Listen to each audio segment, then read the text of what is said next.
오늘은 무리에게 예수님께서 오병이어를 나눠주시는 장면을 한번 생각해 보도록 하겠습니다. 여러분, 삶에 기적이 있습니까? 없습니까? 우리 삶에 기적이 있습니까? 예, 그렇죠. 기적은 있습니다. 여러분, 그렇다면 기적은 무엇일까요? 인간의 상식과 합리를 뛰어넘는 현상, 우리는 일반적으로 기적이라고 이야기합니다. 혹은 우리의 예상을 뛰어넘고 우리의 상상을 초월하는 현상을 우리는 기적이라고 이야기합니다. 그래서 기적은 인간의 영역이 아닌 것입니다. 인간의 생각, 능력, 이런 것들을 초월한 하나님의 영역이다. 우리 이렇게 이야기할 수가 있는 것이죠. 그래서 내 삶에 기적과 같은 역사가 일어나면 여러분, 하나님이 하셨구나, 하나님이 일하시는구나, 하나님께서 나에게 오늘 은혜를 허락해 주시는구나, 여러분 이렇게 생각해야 될 줄로 믿습니다. 여러분, 이렇게 말씀을 드리면 두 가지 염려가 생기게 됩니다. 어떤 분들은 내 삶에 기적이 한 번도 일어난 적이 없습니다, 이렇게 이야기하시는 분들이 있어요. 그러나 여러분, 우리가 금방 잊어먹어서 그렇지 우리의 삶 속에 얼마나 많은 기적이 일어나는지 모릅니다. 여러분, 우리가 배우자를 만난 것, 사랑하는 자녀들을 만나게 된 것, 우리가 예상하지 못한 범위이고 우리의 능력으로 되는 일들이 아닙니다. 가끔 이렇게 보면은 어떻게 나보다 더 괜찮은 자녀들을 내가 낳았을까, 이런 생각 들 때가 종종 있지 않습니까? 여러분, 기적입니다. 기적은 누가 하신 일이라고요? 하나님이 하시는 일이에요. 하나님의 은혜다 생각해야 될 줄로 믿습니다.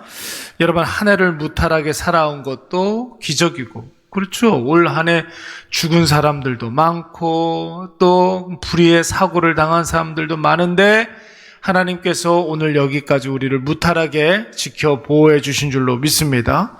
사랑하는 일회교회를 만나고 좋은 동역자들을 만나게 된 것도 기적이고, 여러분, 기적을 당연하게 생각하면 기적의 감격은 없어지게 되는 것입니다.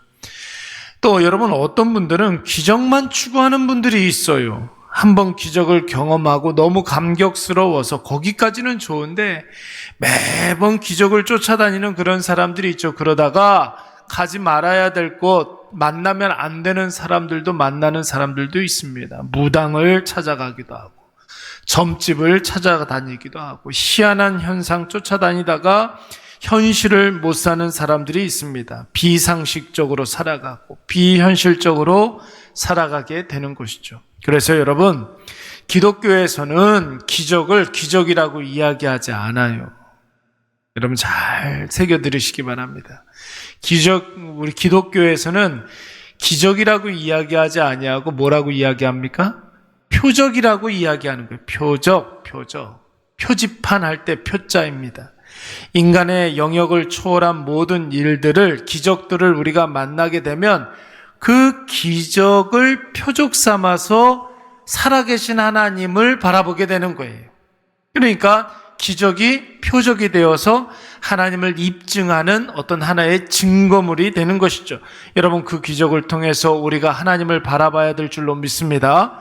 그 기적을 통해서 하나님을 느끼고 고백하는 것, 여러분, 이러한 삶이 우리에게 있어야 한다라는 것입니다. 오늘 예수님께서 물고기 2마리와 보리떡 5개로 장정만 5,000명, 여자와 아이까지 앞에서 2만 명의 무리들을 먹이셨습니다. 어떻게 어린아이 도시락 하나로 빈들에서 굶주린 군중들을 배불리 먹일 수가 있었습니까? 여러분, 이것을 어떻게 우리가 논리적으로 설명할 수가 있을까요? 어떻게 과학적으로 이런 현상들을 우리가 입증할 수 있단 말입니까? 그러나 우리는 이 놀라운 기적을 통해서 하나님께서 우리에게 역사하신다는 사실을 우리가 바라보는 줄로 믿습니다. 여러분, 기적이 기적으로 끝나면 우리의 신앙은 삐뚤어질 수밖에 없어요. 기적만 쫓아다니면서. 그러나 오늘 이 놀라운 기적을 통해서 하나님이 우리에게 바라고 원하는 것을 우리가 깨닫게 되는 것이죠. 그래서 오늘 이 오병이어의 기적은 하나님을 볼 수 있는 시각을 우리에게 제공해 주는 줄로 믿습니다. 그래서 여러분 오병이어를 기적이라고 이야기하지 아니하고 표적이라고 이야기하는 것입니다. 자, 그렇다면 여러분 이 오병이어의 표적을 통해서 우리가 어떤 교훈을 얻을 수가 있을까요? 여러 가지 교훈들이 있지만 오늘은 여러분 뭐가 됐든 간에 내가 떼어주는 모든 것들은 기적이 된다는 사실을 여러분 꼭 기억하시기 바랍니다. 내 삶에 기적이 별로 없다? 내 삶에 은혜가 별로 없다? 그렇다면 여러분 떼어주고 나눠주는 그런 일들이 고스란히 우리에게 기적으로 돌아온다는 사실을 꼭 기억하세요. 이건 틀림없습니다. 내가 마음을 써주고 내가 정말로 섬겨주고 내가 나누어주고 나에게 있는 것을 떼어줄 때 내가 떼어주는 그것이 기적으로 나에게 돌아온다라는 것이. 보세요. 빈들에 모인 사람들은 수도 없이 많고 날이 저물어 가는데 먹을 것이 없습니다. 그래서 제자들은 예수님께 군중을 빨리 해산시켜야 된다라고 이야기합니다. 그때 예수님께서 뭐라고 말씀하셨습니까? 너희가 먹을 것을 주라. 이것을 잘 못 알아들으니까 너희에게 떡 몇 개가 있는지 가서 한번 봐라. 이렇게 말씀하셨단 말이에요. 여러분 이 말씀에 제자들이 순종해서 군중들에게 궁중들 틈에서 물고기 2마리와 보리떡 5개를 가지고 오지 않습니까? 요한복음 말씀해 보니까 어린아이의 하나의 도시락이라고 이야기했습니다. 어린아이가 물고기 2마리와 보리떡 5개를 가지고 있었는데 그것을 가져다 드렸다라는 거예요. 그래서 여러분 41절 말씀해 보니까 예수님께서 이 오병이어를 가지고 먼저 뭐 하셨다고 그랬어요? 하늘을 우러러 축사하셨다고 그랬어요? 감사하셨다고 그랬어요? 기뻐하는 그런 마음을 가지고 먼저 감사하셨다고 그랬습니다. 감사 기도를 하시고 제자들에게 나누어 주어서 제자들로 하여금 떼어주게 하셨다는 거였습니다. 예수님께서 직접 나눠주실 수도 있었는데, 아니 다른 방법을 사용하실 수 있었는데 예수님께서 제자들에게 나눠주고 제자들로 하여금 직접 떼어주라고 말씀하셨습니다. 예수님은 지금 제자들에게 나눠주는 훈련을 시킨 것입니다. 자신의 것을 떼어주는 훈련. 여러분 이것이 되어야 오병이어의 표적, 기적이 우리에게 일어나는 줄로 믿습니다. 한번 보세요. 우리가 움켜쥐게 되면 내 안에 많이 쌓이게 되죠? 그게 이제 첫 번째 단계입니다. 우리가 움켜주면 무엇을 움켜주든 간에 그것은 내 안에 쌓이게 됩니다. 근데 여러분, 내 안에 쌓여 있는 모든 것들 내가 다 쓰지 못해요. 그러니까 고이게 되고 썩게 되는 거죠. 움켜쥐면 쌓이고 고이고 썩게 됩니다. 나중에는 누리지도 못하고 썩은 거 치우는데 급급하게 됩니다. 예수님의 제자는 먼저 나눠주고 떼어주는 훈련이 있어야 합니다. 그래야 그들로 말미암아 받은 자들이 예수님을 보게 되는 줄로 믿습니다. 구약 이스라엘에 여러분 3가지 제사가 있었습니다. 나를 드립니다. 무슨 제사? 번제. 우리를 하나 되게 하여 주시옵소서. 무슨 제사? 화목제. 나를 용서하여 주시옵소서. 속죄제. 3대 제사예요. 이것을 이스라엘 백성들은 이 3가지 제사를 평생 드리면서 하나님의 자녀됨을 훈련했던 것입니다. 여러분, 하나 되기 위해서 나누어주고 떼어주는 훈련, 어떤 훈련입니까? 화목제 훈련입니다.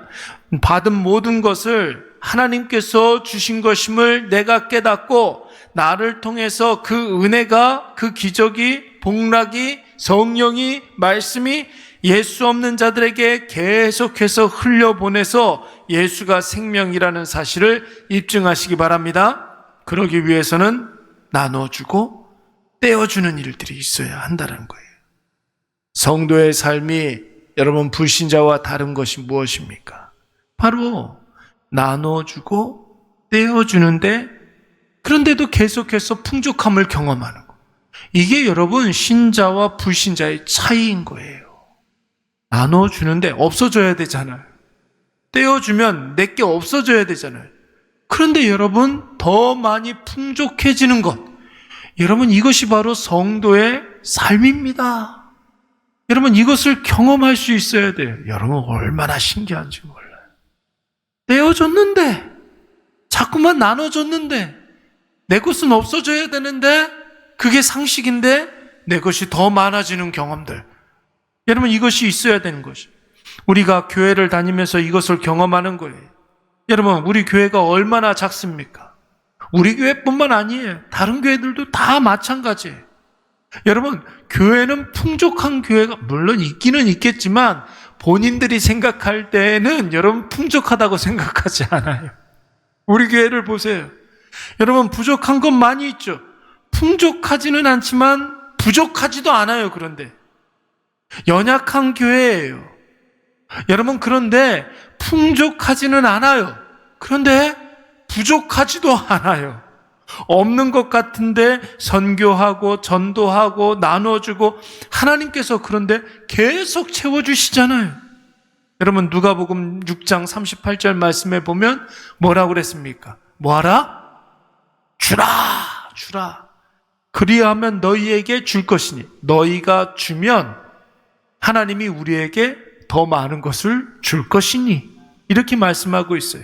곧 후히 되어 누르고 흔들어 넘치도록 하여 너희에게 안겨주리라. 너희가 주면, 떼어주면, 나눠주면 더 많은 것을 주시는데, 후히 되어서, 후히 퍼서 누르고 흔들어 넘치도록. 여러분, 상상만 해도 기분이 좋지 않습니까? 그렇죠. 너무 기가 막힌 말씀이, 내가 주는 대로 하나님께서 더 크게 주신다는 말씀입니다. 너희가 헤아리는 그 헤아림으로 도로 받을 것이다. 복의 사이즈는 여러분 누가 결정할까요? 내가 결정하는 거예요. 내가. 하나님께서 허락해 주시는 그 복을 사이즈는 내가 결정하는 거라고요. 그릇은 내가 준비하는 거예요. 그릇이 크면 많이 받겠죠. 그릇이 조그마면 조금 받는 거예요. 그 그릇을 어떻게 우리가 준비하느냐? 나눠주는 거예요. 떼어주고 후히 주면. 그러면 여러분, 그 복의 사이즈를 내가 결정하는 줄로 믿습니다. 사랑하는 여러분, 현재를, 오늘을 상식으로 살지 말고 합리적으로 살지 말고 하나님 주시는 기적으로 살아가시기 바랍니다. 하나님의 기적은 오늘도 우리의 삶에 나타나는 줄로 믿습니다. 현재의 삶을 기적으로 살기 위해서는 여러분 계속해서 나눠주고 떼어주는 일들이 있어야 하는 것이죠. 어린아이에 자기 도시락을 내어놓는 헌신이 있지 않았습니까? 그렇죠. 내어놓았습니다. 예수님께서 그것을 들고 하늘을 우러러 축사하셨어요. 감사기도 하셨다는 거예요.